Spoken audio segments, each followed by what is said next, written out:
আমি টুটু সাধু, আমার চ্যানেলের নাম ক্যামেলিয়া। আমি এর আগে মেন্টালিটির গল্প দিয়েছি, 20টা ব্লগ ছেড়েছি। আজকে আমি 21 নাম্বার একটা ব্লগ ছাড়বো। মেন্টালিটি মেন্টালিটি হচ্ছে যেমন মানুষের অনেক অনেক মানুষের অনেক রকমের মেন্টালিটি থাকে, বিভিন্ন রকমের মেন্টালিটি, এটাও এক ধরনের মেন্টালিটি। আমি বারাসাত অঞ্চলে একটা আমার উম, কাছাকাছি একটা চায়ের দোকানে চা টিফিন আমি খেতাম রেগুলার। এইরকমই আমি বিকেলবেলায় চা টিফিন খেতে গিয়েছি। আর খাচ্ছি, চা টিফিন খাচ্ছি। তখন একজন মোটামুটি 78 বছর বয়সী একজন ধুতি পরে একটা লোক, আর একটা ওই 12-14 বছরের ছেলে, আর একটা এই মোটামুটি ওই 55-58 বছরের একটা লোক, তিনজন মিলে ওই চায়ের দোকানে ঢুকলো।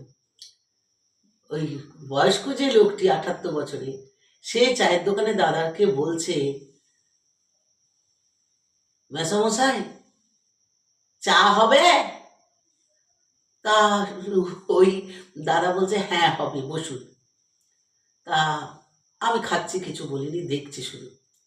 তা বসলো, বসে বলছে, ওই 78 বছরের মানে লোকটি, সে মানে আমার তখন মোটামুটি আরও 5 বছর আগের কথা বলছি।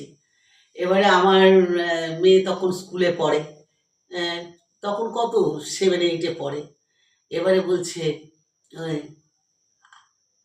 আপনি মাসিমা, আপনি কোথায় বাড়ি? আমি কেন বলুন তো? আর তখন আমার মেয়ে তো টট্টরি ছিল, বলছে, এই যে দাদু, আপনি কাকে মাসিমা বলছেন? না দিদি, ওনাকে বলছি। বলে, কে দিদি? তখন বলছে, এই আপনি দিদি। বলছে, আপনি কি চোখের মাথা খেয়েছেন? তখন বলছে, কেন? বলে, আপনি আপনার বউকে কি বলে ডাকেন? কেন বউ বলে ডাকি? বলে, আপনার মাকে কি বলে ডাকেন? কেন মা বলে ডাকি? তখন বলছে, কেন বউকে মা বলেন না কেন? মাকে বউ বলেন না কেন? তা আবার হয় নাকি? মাকে মা বলবো না, বউকে বউ বলবো না, এটা কোনোদিন হয়? বউকে তো বই বলবো। আর তার আগে এই কথাটা বলে দিয়েছে, আমরা গ্রামের মানুষ, আমরা জানি না কাকে কি বলে ডাকে। তখনই মেয়ে এই কথাটা বলেছে। তখন বলছে, ভীমরতি থোবড়াটা দেখেছেন? ভীমরতি হয়েছে নাকি?